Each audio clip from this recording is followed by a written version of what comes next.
Okay.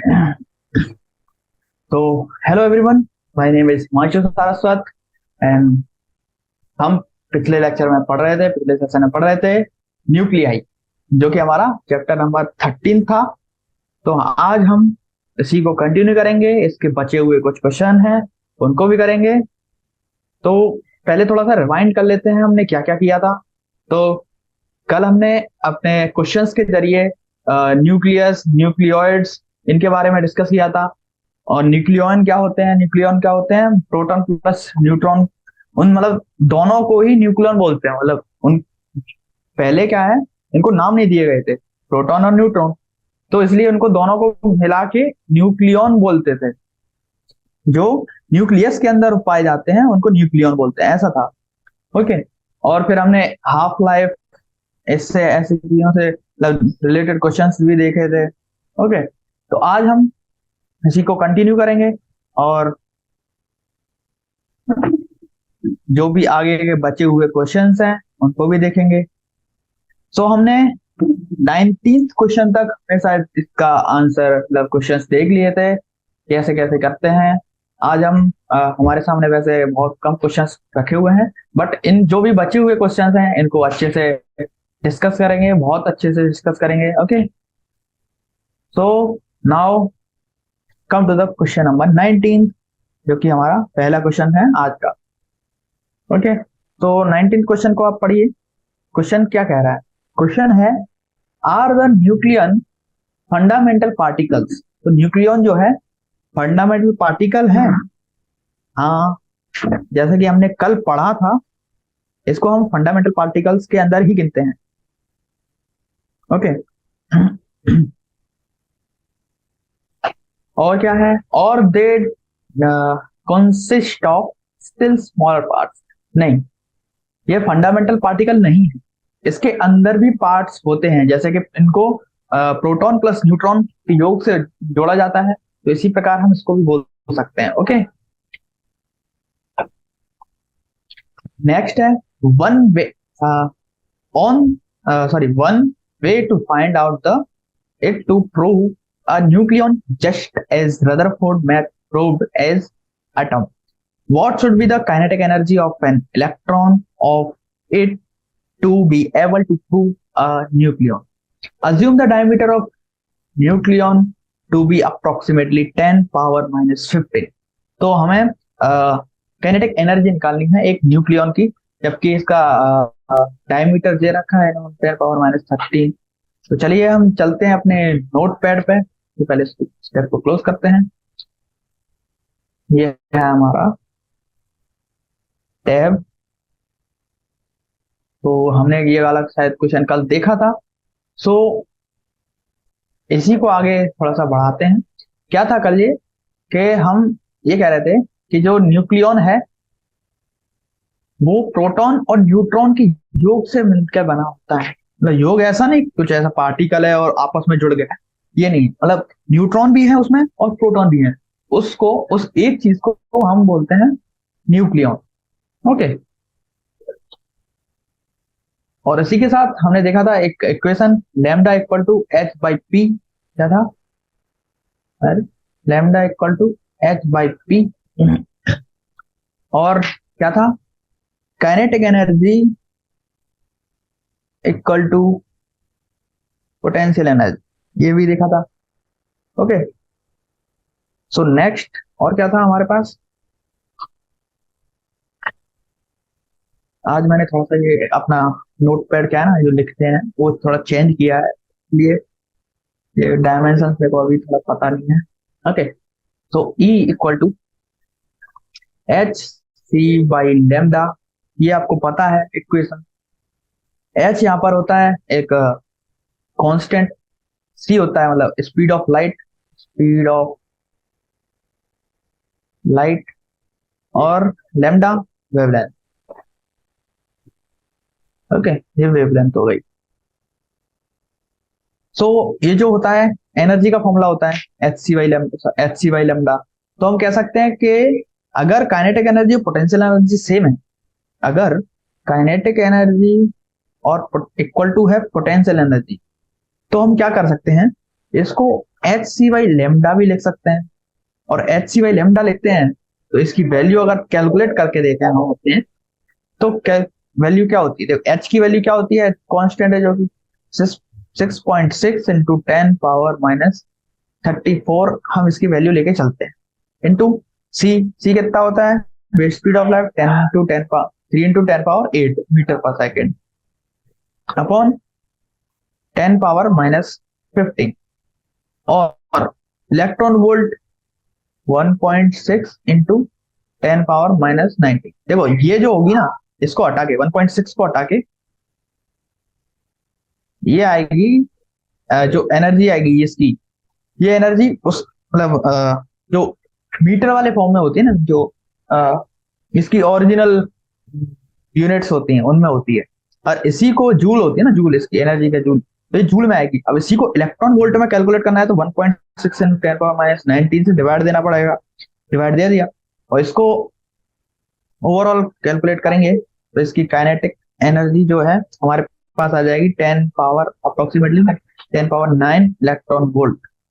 That is our answer. Okay okay, so next question पे चलते हैं।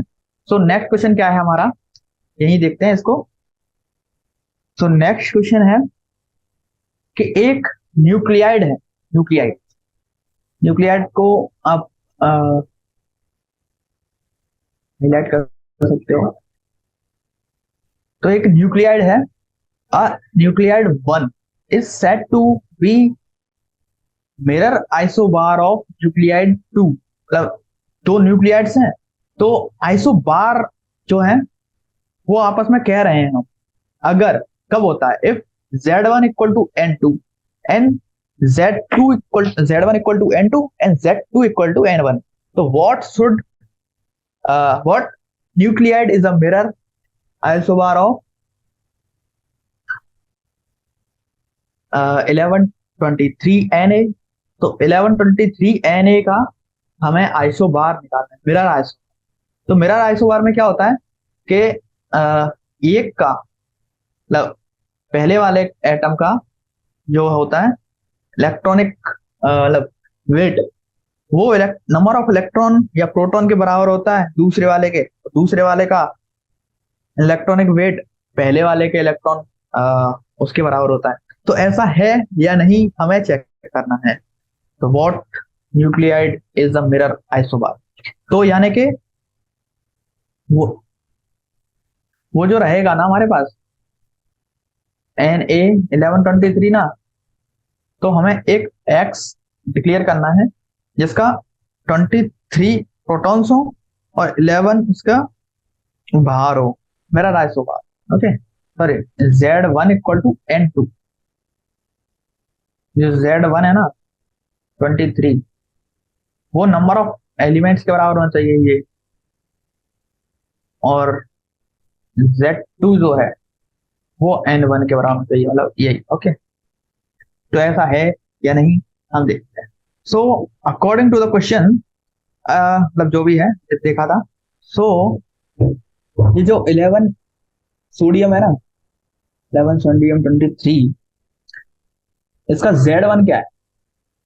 Z1 है हमारे पास 11, और N1 क्या है? N1 है 20, सॉरी, तो ये 11 N1 है 23 - 11 दैट इज 12। ओके, तो ये है, इसको थोड़ा स्क्रब कर देते हैं, और हमें फिर क्या चाहिए दूसरे वाले का। तो जो Z2 है, Z2 चाहिए हमें 12, और N2 चाहिए हमें 11। ऐसा कोई एलिमेंट ढूंढना है। ओके, तो ऐसा कौन हो सकता है? ऐसा हो सकता है, और देखो ऐसा कौन हो सकता है जिसमें उसके 12 हो उसका एटॉमिक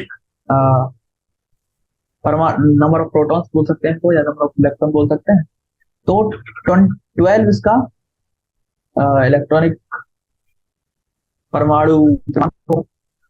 ओके, और देखो 12th नंबर पे कौन सा आता है? Mg आता है, और अगर 12 + 11 वो जोड़े तो 24 होता है, सॉरी 23 होता है। ओके, तो ये है वो एटम, ये है वो मॉलिक्यूल जो Na1123 का आइसोबार, मिरर आइसोबार। ओके, चलिए उसी क्वेश्चन में नेक्स्ट आगे बढ़ते हैं थोड़ा सा। So which nuclide of the mirror isobar has greater binding energy and why? तो ग्रेटर बाइंडिंग एनर्जी में, मतलब ग्रेटर बाइंडिंग एनर्जी किसकी ज्यादा होगी वही देख। देखो बाइंडिंग एनर्जी किस चीज पर डिपेंड करती है, बाइंडिंग एनर्जी किस चीज पर डिपेंड करती है। देखो बाइंडिंग एनर्जी क्या होती है, एक एटम को बांधे रखती है। ओके, तो मान लो, ओके, तो जैसे हम जानते हैं कि Mg1223 है ना, तो इसमें 12 नंबर ऑफ प्रोटॉन्स है। ओके, और जो Na1123 है, इसमें 11 प्रोटॉन है। तो प्रोटॉन ज्यादा है Mg में, सो जिसमें ज्यादा प्रोटॉन उसमें ज्यादा फोर्सेस, ज्यादा फोर्सेस यानी कि मतलब ज्यादा रिपल्सिव फोर्सेस, ज्यादा रिपल्सिव फोर्सेस यानी कि ज्यादा तरीके से बांधा रखा है उसे। देखो रिपल्सिव फोर्सेस जितना ज्यादा होगा और तब भी बंधा हुआ है वो एलिमेंट, यानी कि हम कह सकते हैं वो ऑटोमेटिकली और अच्छे से उसमें बाइंडिंग एनर्जी हो रखी होगी, क्योंकि ज्यादा फोर्स को संभाल रहा है वो। ओके, मतलब जैसे कह सकते हैं ना, जैसे जो आदमी ज्यादा वेट लिफ्ट करता है वो ज्यादा पावरफुल भी होता है। ओके, तो जैसी तरह से बाइंडिंग एनर्जी उसकी ज्यादा होगी। ओके, यानी कि जो है 11Na23 has greater binding energy than Mg1223। Okay, सही है। चलिए तो ये हो गया हमारा 20th क्वेश्चन। चलिए चलते हैं 21 क्वेश्चन पे। Let me try if, wait, I need to capture some screenshot of this, for that actually I need some screenshot, so I'm trying, let me try, right, if screenshot is come मिल जाए हम नहीं पाएगा, हम यही देख। तो sometime a radioactive nucleus decay into a nucleus which itself a radioactive। तो कभी कभी क्या होता है, इसमें बताया गया है कि एक जो रेडियो एक्टिव मतलब न्यूक्लियस है, वो एक ऐसे न्यूक्लियस में टूट जाता है जो मतलब जो पहले से ही रेडियो एक्टिव है, मतलब वो और टूटेगा। ओके, ऐसे में टूट जाता है। तो इसमें एक एग्जांपल भी दिया गया है कि क्या है एग्जांपल, साइड बाई कर लूँ तो ज्यादा अच्छा रहेगा, क्लास लेगा। ओके, तो हम कह सकते हैं ये सल्फर, सल्फर 38 है, वो सबसे पहले टूटा। हाफ लाइफ इसकी है 2.48 आवर, वो टूटेगा कल Cl38 में, Cl38 में टूट गया। ओके, तो अब ये भी टूटेगा, ये भी टूट रहा है, इसकी भी हाफ लाइफ है 0.62 आवर, ये भी टूट रहा है। ये टूट रहा है किसमें, Rn38 में। ओके, जो कि एक स्टेबल मॉलिक्यूल है। तो सल्फर जो कि वेरी, सल्फर 38, ओके, किसी और की बात नहीं हो रही, सल्फर 38 की बात हो रही। तो सल्फर 38 टूट रहा है पहले, सबसे पहले क्लोरीन में। ओके, और क्लोरीन के टूटने के बाद वो टूट जा रहा है, क्योंकि क्लोरीन भी एक अनस्टेबल है 38 में, क्योंकि उसका 35.5 होता है।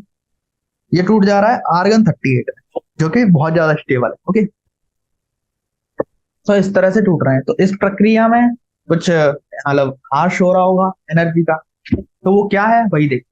तो assume that we start with 10 sorry 1000 molecules of S38, sulfur 38 at time t equal to 0. The number of chlorine atoms, number of Cl38 is of count 0 at t equal to 0 and will again be 0 at t equal to infinity. So at what time t would the number of counts to be maximum? So किस समय पर ये maximum होगा। तो इसका हमने शायद एक ग्राफ भी देखा था, सॉरी। तो ग्राफ ग्राफ में क्या हो रहा था कि ए तो एकदम से टूट रहा था, इन्फिनिटी पे जाने पर जीरो हो जा रहा था, और जो बी था, बी भी इसी तरह से प्रक्रिया कर रहा था, मतलब आगे जाके वो भी खुद भी अनस्टेबल था, तो आगे जाके वो भी टूट रहा था। तो एक समय पर जाके मैक्सिमम होके फिर ये टी इक्वल टू इन्फिनिटी पे जीरो की तरफ टेंड कर जा रहा था। ओके, तो इस तरह से था ये। तो इसी को हमको वापस से जीवित करना है, इसी को हमको वापस से लाना है। किस टाइम पर मैक्सिमम होगा, मैक्सिमम का चीज आ गया है तो इसमें डिफरेंशिएशन भी आएगा। ओके, सो सबसे पहले हम कहें कि जो रेडियो एक्टिविटी है DN1, मतलब इसकी डिके होने की rate DN1 by D2, sorry, DN1/dt equal to है माइनस ऑफ लेमडा N1 के। Okay, minus of lambda N1 के है। और जो DN2 है बाई dt, वो है rate of decay of Cl38, और plus rate of formation of 38Cl। तो Cl में क्या हो रहा है, साथ साथ में डिके भी हो रहा है और फॉर्म भी हो रहा है। ओके, यानी कि जो DN2 है बाई dt, वो क्या हो जाएगा, हो जाएगा माइनस ऑफ लेमडा, ये लेमडा 1 था, lambda 1 N1 plus minus of lambda 2 N2 plus of lambda 1 N1। Okay, तो इसके इक्वल हो जाएगा ये। तो ये क्या है, ये है rate of formation of Cl3 from S equal to negative of rate of decay of sulphur 38 equal to मतलब लेमडा 1 N1 है। ओके, और अगर ऐसा नहीं लिखना चाहें तो हम इसी इक्वेशन को कुछ इस प्रकार भी लिख सकते हैं, E power lambda 2 t plus lambda 2 N2 E power lambda 2 t dt equal to lambda 1 N0 E power lambda 2 - lambda 1 और dt। ओके, तो इसको इस प्रकार भी हम लिख सकते हैं। So now here C is constant. तो मतलब देखो, अब इसको अगर हम इंटीग्रेट कराएं इसी मतलब चीज को, तो दो फॉर्म में इंटीग्रेट होगा ये। एक तो होगा ये वाला, क्योंकि ये प्लस में है, एक होगा ये वाला, और एक ये होगा ये वाला। तो तीन जगह ये मतलब इंटीग्रेशन है, मतलब एक यहाँ होगा इंटीग्रेशन, एक यहाँ होगा, एक यहाँ होगा। तो ये इंटीग्रेशन लगा दीजिए। अब इंटीग्रेशन प्राप्त करने के पश्चात हमें क्या प्राप्त हुआ है, अगर हम इसका इंटीग्रेशन कर लें थोड़ा सा, मतलब मैंने पहले से इसका कैलकुलेशन करके रखा था। तो आएगा लेमडा 1 N0 अपॉन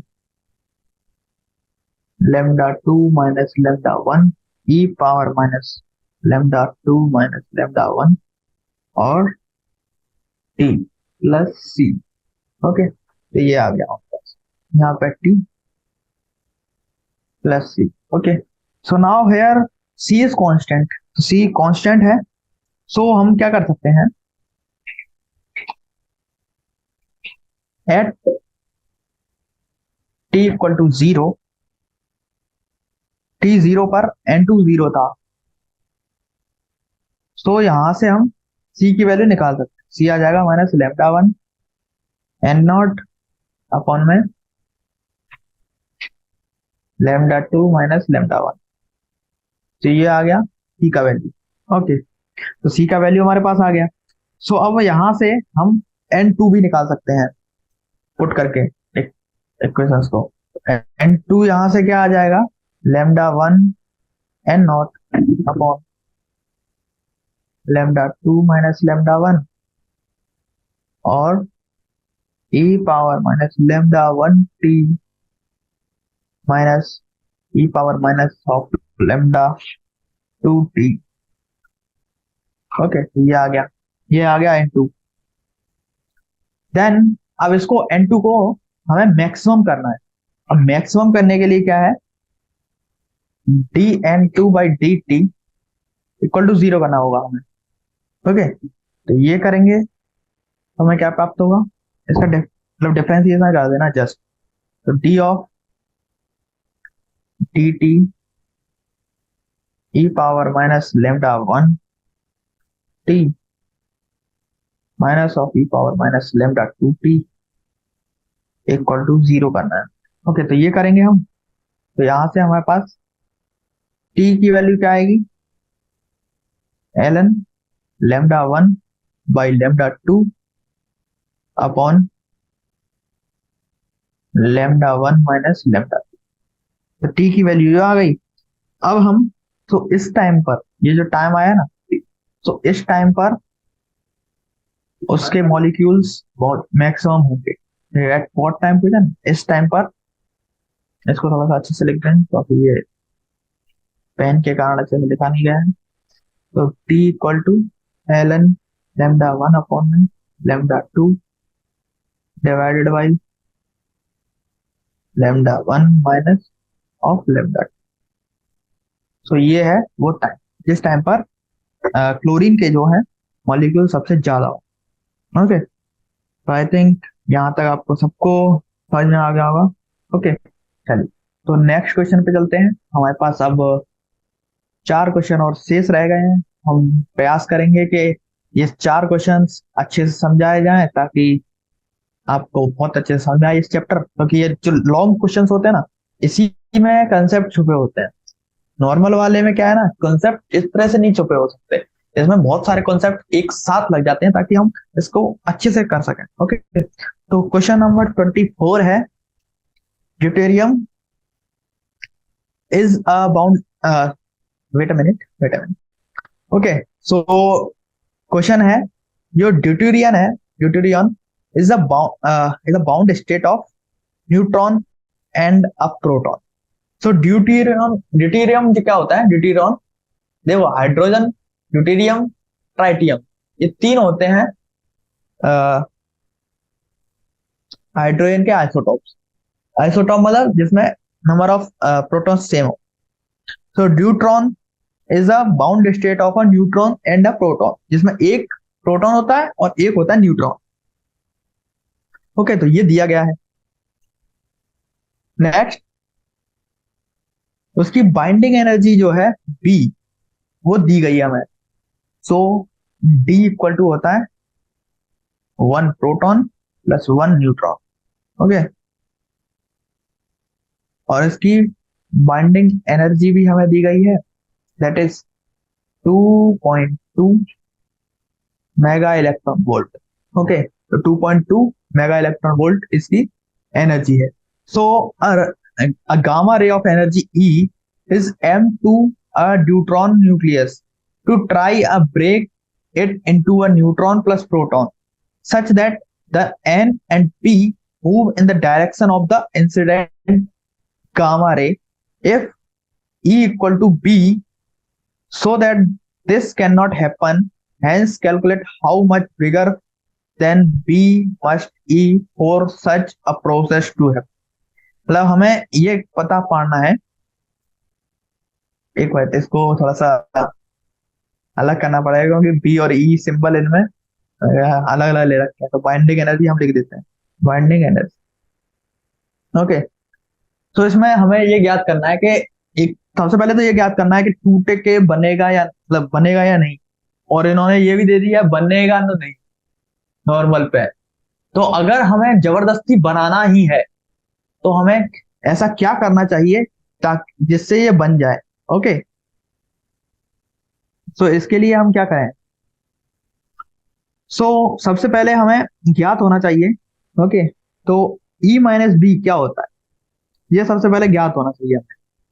तो E-B इक्वल टू क्या होता है, energy of neutron plus energy of proton. So ये कितना होगा, ये आपने फॉर्मूला पढ़ा होगा, P of N square by 2m, P square by 2m plus of P square by 2m, क्योंकि दोनों का मास तो इक्विवेलेंट है तो मास दूसरे भी ले सकते हैं। तो एनर्जी कंजर्वेशन हमने किया है ये। ओके, तो ये मोमेंटम है उसके पी और तो इसके बाद हमें एक दो कंसेप्ट की और आवश्यकता पड़ेगी। तो अब हम इसे ये करेंगे, क्या करेंगे कि अब अप्लाई करेंगे हम conservation of momentum. So P of N plus P of P, so P of N plus P of P जो है वो हम ज्ञात कर सकते हैं कि ई बाई सी होता है, energy upon speed of light.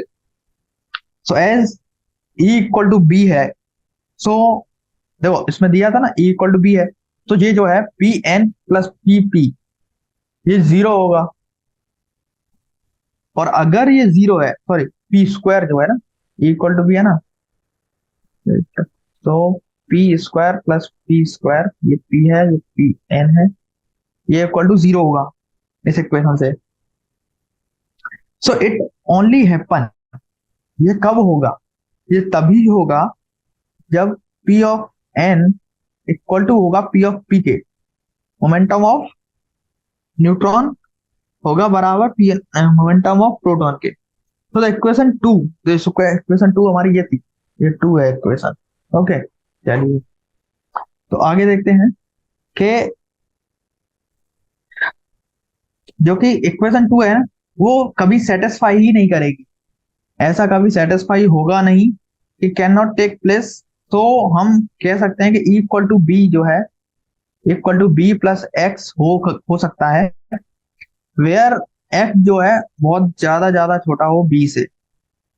So for the process to take place, now we are putting the value of P and Q, P and P of N, so we can find 2 of Pn whole square minus of 2e by c pp plus e square by c square minus 2mx equal to zero. ये हमें, अब हम इस equation को solve करेंगे और P of P निकालेंगे। Okay, तो पी ऑफ पी निकालेंगे, तो पी ऑफ पी क्या आएगा, तो यहां से उसको सॉल्व करने पर ओके, तो ये एक आप देख सकते हैं कि ये एक पी ऑफ, सॉरी ये पी ऑफ पी है यहाँ पर, तो ये पी ऑफ पी की एक क्वाड्रेटिक इक्वेशन है। सो पी ऑफ पी की क्वाड्रेटिक इक्वेशन ना, तो इसका हम डिस्क्रिमिनेंट अगर निकालें तो डिस्क्रिमिनेंट के हिसाब से हमें, डिस्क्रिमिनेंट तो आपको पता ही होगा D B square minus four A C, तो ये निकालेंगे तो वो जीरो होना चाहिए क्योंकि रूट सेम आनी चाहिए, क्योंकि एक ही वैल्यू आएगी पी ऑफ पी, दो हो नहीं सकती, पॉजिटिव ही होगा कुछ। सो 16, यहां से मैंने थोड़ा सॉल्व करा है इसको, 16mx equal to 4 of E square by C square, यहां से x की क्या वैल्यू आएगी, x की वैल्यू आएगी E square by 4m C square. Okay, यहां से ये x की वैल्यू आ गई, और जो कि x जो है बहुत ज्यादा ही ज्यादा छोटा है b से, सो हम हेंस कह सकते हैं e इक्वल टू बी, और x की वैल्यू तो ये आ गई, x इक्वल टू e की जगह b रख देंगे, b square equal to 2m C square. तो ये वैल्यू होनी चाहिए, वैसे तो होगी नहीं, होगी तो ये होगी। ओके, सो 23 क्वेश्चन करते हैं अब हम। So the deuteron is bound by nuclear forces just as hydrogen atom is made up of p and e, the proton and neutron or electron bound by electrostatic forces. If we consider the forces between neutron and proton in a deuterium as given in form of Coulomb potential, but with the effective charge E, तो ये force दे रखा है F equal to 1/4 pi epsilon naught E square by R. So here estimate the value of E dash by E given the binding energy of deuterium is 2.2 mega electron volt. So ये चीज हमें दे रखी है, तो हमें निकालना है कि मतलब रेशियो निकालना है ई डैश और ई का, यहाँ तक हमें मेगा मतलब 2.2 इलेक्ट्रॉन मेगा इलेक्ट्रॉन वोल्ट इसकी बाइंडिंग एनर्जी दे रखी है। सो अब इस चीज दो तीन चीज हमारे पास हैं, तो इससे हम जानते हैं कि जो सबसे पहले ये देख लेते हैं ई जो है क्या होगा, L N G M E square by pi epsilon naught square और एच स्क्वायर, ये होगा जो कि होगा 13.6 में इलेक्ट्रॉन वोल्ट। ये होता है, आपको पता है 13.6 एक हाइड्रोजन की बाइंडिंग एनर्जी होती है हाइड्रोजन एटम की सबसे एक्साइटेड स्टेट में जाने के लिए। Okay, so in our question, it is given that proton and neutron were governed by the same electrostatic forces and had charges E naught each. तो दोनों पर E naught चार्ज है। Then in the above question, दूसरी question जो है, we would need to replace electronic mass by reduced mass. तो यहाँ पर हमें क्या करना पड़ेगा? आप जानते हैं कि जो E है ना, देखो चार्ज चेंज हो गया तो मास भी चेंज करना पड़ेगा रिड्यूस्ड मास से। तो रिड्यूस्ड मास क्या होगा, एम डैश रिड्यूस्ड मास का सिंबल है, तो M P into M N divided by M P plus M N. तो ये होगा हमारे पास रिड्यूस्ड मास। ओके, जो कि आएगा हमारे पास M of P by two के, that is 1836 M by two 918 रहेगा। ओके, और हमें क्या क्या चीज दे रखी है, MP represent mass of electron. Okay ठीक है, एमपी मास ऑफ इलेक्ट्रॉन है, इलेक्ट्रॉन और प्रोटॉन, सॉरी प्रोटॉन, न्यूट्रॉन और proton. So we are given binding energy of deuterium, तो 2.2 दे रखी है हमारे पास मेगा इलेक्ट्रॉन वोल्ट। तो यहां से हम निकाल सकते हैं 918 E dash by E whole square, sorry whole power 4 equal to 2.2 mega electron volt upon में 13.6 इलेक्ट्रॉन वोल्ट, दैट इज क्या आएगा, E dash by E power 4 equal to 2.2 into 10 power 6 upon में 13.6 इंटू 918। तो इसको सॉल्व कर लेंगे तो क्या आएगा, E dash by E equal to 1761 sorry 21 power 1 by 4, जो कि अप्रोक्सीमेटली होता है, वेट पहली 17,621 पावर 0.25, 11 पॉइंट समथिंग इसकी वैल्यू आई। ओके, 11 पॉइंट समथिंग ये वैल्यू है, 11 पॉइंट समथिंग, तो ये हमारा आंसर है। सॉरी 11 पॉइंट समथिंग नहीं, ये जो वैल्यू है वो 176.21 है। I mistake in my work. Okay, so अब इसकी वैल्यू क्या आएगी, 3.64 समथिंग, 3.64 की समथिंग इसकी वैल्यू आएगी, ई डैश बाई ई का रेशियो। ओके, चलिए नेक्स्ट क्वेश्चन पे चलते हैं, जो कि हमारे पास 24, जो कि बहुत ज्यादा सिंपल क्वेश्चन है। Before the neutrino hypothesis the beta decay process was thought to be the transition. Okay, तो एन काय में टूट रहा है, न्यूट्रॉन टूटता है प्रोटॉन प्लस 1 इलेक्ट्रॉन खाके। So if this was true, so that if the neutron was at rest or the proton and electron would emerge with fixed energies and calculate them experimentally, the electron energy was found to have a large range. Okay, तो large range की electronic energy होगी। तो अब हम इसे निकालेंगे। सो इसका हम जो की कंसेप्ट है वो क्या है, तो न्यूट्रॉन जो रेस्ट पर होता है वो बीटा डिके से पहले, मतलब फ्रॉम न्यूट्रॉन एक रेस्ट पे होता है बीटा टेकन से पहले न्यूट्रॉन। ओके बात। सो उसकी जो एनर्जी आएगी ना, इलेक्ट्रॉन एनर्जी, वो एनर्जी क्या आएगी, mnc²। तो जो mc² है, मास ऑफ जो ये होता है। ओके। उसके बाद and the momentum of neutron zero होगा, क्योंकि वेलोसिटी जीरो है। ओके। तो जो मोमेंटम जो होगा ना उसका, p ऑफ n, वो जीरो होगा। So by the law of conservation of momentum हम कह सकते हैं कि अ, जो चेंज हुआ है ना, मतलब p of n equal to p of p plus p of e beta. Okay. तो ये जीरो है तो ये दोनों भी जीरो होंगे, p p plus p e। Okay. तो यानी कि हम कह सकते हैं कि p p और p e दोनों के मॉडुलस सेम है, दोनों की सेम अमाउंट है, लेकिन आपको ये डायरेक्ट। ओके।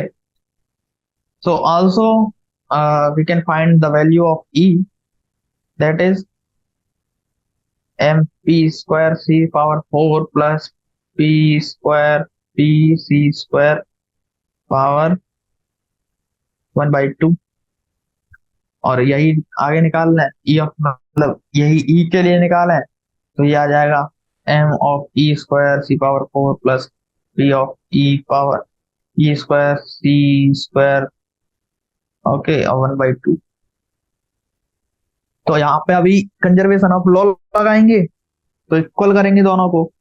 अब दोनों को इक्वल करेंगे, वो एम एन के बराबर, mnc² के बराबर आना चाहिए, यानी कि e of p equal to e of e equal to mnc² के बराबर होना चाहिए e ऑफ n के।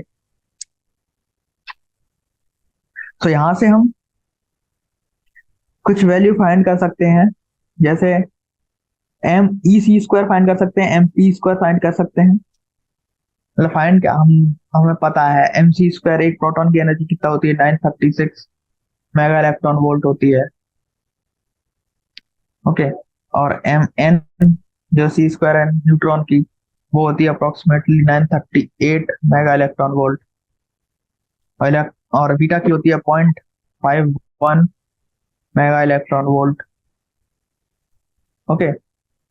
तो सिंस जो है बहुत ज्यादा छोटा है ये वाला, तो हम इसको नेगलेक्ट कर सकते हैं, नेगलेक्ट या फिर कुछ इस तरह से डिफाइन कर सकते हैं ताकि हमें हमारी कैलकुलेशन में ज्यादा आसानी हो जाए। तो हम फर्स्ट ऑर्डर पीसी निकालें, अगर इक्वल टू पी इंटू सी, क्योंकि देखो p² सी नहीं रखेंगे, पीसी निकालेंगे तो क्या आएगा, mnc² minus mp², that is, इसको अगर वैल्यू रखें इन दोनों में, क्या आएगी, 2 mega electron volt, 2 mega electron volt आई। ओके। तो यही हमारा आंसर है, 2 मेगा इलेक्ट्रॉन वोल्ट चाहिए। So this give a momentum of proton, दोनों की मतलब मोमेंटम दिए जाएंगे, मोमेंटम भी इसी प्रकार से आ जाएंगे, और कुछ नहीं। ओके। तो दैट्स आवर आंसर। तो चलिए नेक्स्ट क्वेश्चन पे चलते हैं। तो नेक्स्ट है हमारा 25th क्वेश्चन। The activity R of an unknown radioactive nuclide is measured at hourly in intervals. The result found are tabulated as follow.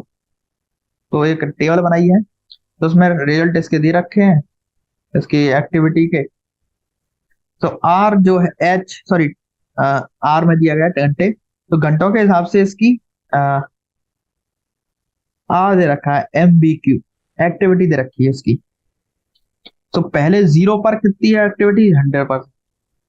एक आने पर 35, एक घंटा होने पर 35.36 हो गई, 2 घंटे होने पर 12.51 हो गई, 3 घंटे पर होने पर 4.45 हो गई, 42 सॉरी, और 4 घंटे होने पर 1.15 हो गई। तो हमें इसका ग्राफ बनाना है, ग्राफ होना है RT का। ओके। तो इसका ग्राफ किस प्रकार से होगा, इसका ग्राफ तो डायरेक्ट बना लेना है, क्योंकि यही वैल्यू के हिसाब से ये 0 है, 100 पे ये 0 है, उसके बाद ये इस तरह से घट गई, घटते घटते ऐसे आ गई, इस तरह से ग्राफ होगा कुछ इसका। लेकिन इसका जो सेकंड क्वेश्चन है, plot the graph of L N R by R naught versus T and obtain the value of half life from the graph. So R by R naught का यहाँ पर हमें टेबल साथ साथ बना लेनी है। Wait guys, okay. So R by R का ग्राफ भी हमें प्लॉट कर लेना है, ग्राफ के साथ साथ सबसे पहले वैल्यू। तो आर नॉट बाई आर, तो 0 1 के लिए आएगा -1, 135.36 के लिए आएगा -1.042, और नेक्स्ट रीडिंग के लिए आएगा 2.08, ऐसे ही करते करते क्रमशः 3.11 और -4.16। तो इस प्रकार से आएंगे ये वैल्यूज आर नॉट आर की। यहीं से फिर हम इसका ग्राफ भी बना सकते हैं एलन का। क्या आया ये, और एलन का ग्राफ कुछ इस प्रकार से बनेगा। वेट वेट, तो थोड़ा सा मॉडिफाई कर देते हैं।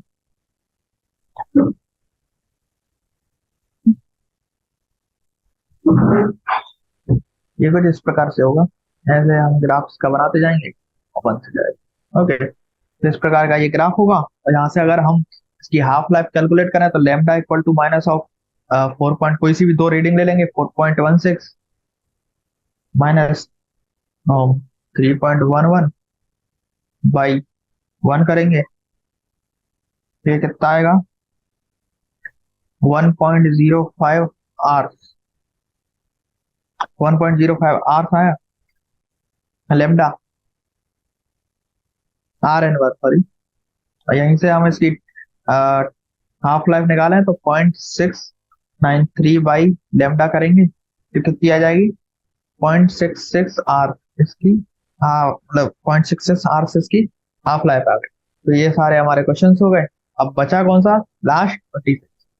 तो 26 क्वेश्चन करते हैं। तो न्यूक्लिएट, न्यूक्लियर दे रखे हैं, न्यूक्लियट with magic number of protons, magic number of proton दिए हैं 8 2 20 28 50 52 and magic number of neutron.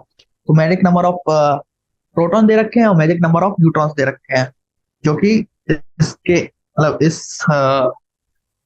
Sequence में है, जैसे 2 8 20 28 50 88 82 एंड 36 अकाउंट। ओके, सो हमें और क्या क्या मतलब और क्या दे रखा है, are form to be very stable, verify this by calculating the proton separation energy sp for sn 120 और z जिसका 50 है, एंड sb 121 जिसका z है 51।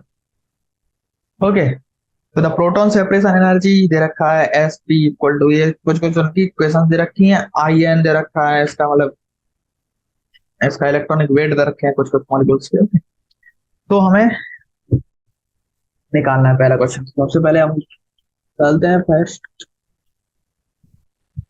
सो प्रोटॉन सेपरेशन एनर्जी हमें दे रखी है, इस इक्वेशन का यूज करेंगे हम। अरे मतलब इसका हम यूज करेंगे, ये आ गई इक्वेशन इधर, ये इक्वेशन है हमारे पास mz-1 n plus mh minus mzn और c स्क्वायर। ओके, तो हम इसी का यूज करेंगे, यूज करेंगे तो क्या ऐसा मतलब गलत गलत। चलिए, तो S P of S N क्या है, मतलब M of 119.7 S N, S N का वेट है। तो ये क्या है 118.9058। और इसको थोड़ा सा हम अगर बड़े पे लेके जाए तो भी ज्यादा ठीक है। ओके, चलिए तो इसको देखते हैं हम। So S of P of N, इसका फॉर्मूला हमने लिखा था 118.9058 प्लस 1.0078252 माइनस, मैंने मतलब हाइड्रोजन का था ये, ऑफ 120 दैट इज 119.902199 और इसका पूरे का सी स्क्वायर। तो इसकी वैल्यू निकालेंगे कितना आएगा 0.0114362 सी स्क्वायर। तो ये एस पी एस एन के लिए आ गया, और सिमिलरली एस पी के सॉरी एस पी के लिए भी निकाल लेंगे। तो एस पी के लिए डायरेक्ट मैंने निकाल रखा है इसकी वैल्यू। ये क्या आएगी? 0.0059912 एस पी के लिए ये आ गई, एस एन के लिए ये आ गई। ओके, ये दो वैल्यूज है जो हमें निकालने को बोला गया था। सिंस एस पी एन, तो एस पी एन की है ना, एस पी एस एन की वैल्यू जो है एस पी एस बी से बड़ी है, तो हम कह सकते हैं, सॉरी, तो हम कह सकते हैं कि जो है S N nucleus is more stable than S B nucleus. Okay, तो S B S N nucleus ज्यादा स्टेबल है। तो नेक्स्ट क्वेश्चन इसका था कि हमें what does the existence of magic number indicate. So existence of magic number indicate का क्या मतलब है, इसके देखना था। So the existence of magic number indicate that cell structure of nucleus similar to the cell structure of atom. This also explain the pack binding energy curve. So जो दे रखा था मैजिक नंबर 2 8 20, तो ये सारे जो एटम का structure होता है ना उसी हिसाब से बंधे हुए थे, ये स्टेबल स्ट्रक्चर्स होते हैं, इसीलिए इनकी बाइंडिंग एनर्जी ज्यादा होती है। ओके, सो इसी के साथ हमारा ये लेक्चर क्वेश्चन खत्म होते हैं सारे। तो इसी के साथ ये हमारा चैप्टर खत्म होता है, जिसमें हमने बहुत सारे अच्छे अच्छे क्वेश्चंस करे, अच्छे अच्छे कंसेप्ट्स को वापस से मतलब वापस से देखा, जो कि हम पहले थोड़ा सा भूल चुके थे, या फिर अगर नहीं भूले तो उसको वापस से देख लिया। ओके, तो इसी की तरह आप इसका रिवीजन करना वापस से अगर कोई क्वेश्चन नहीं समझ आता है तो वापस से लेक्चर देख लेना, और अगर तब भी ना आए तो किसी वापस से देख लेना, फिर तब भी ना आए तो। ओके, और इसमें कुछ कर नहीं सकते। तो इसी के साथ हम इस चैप्टर को समाप्त करते हैं, इस सेशन को समाप्त करते हैं। मिलेंगे आपसे एक नए चैप्टर के साथ, नई ऊर्जा के साथ। Okay, bye, good bye.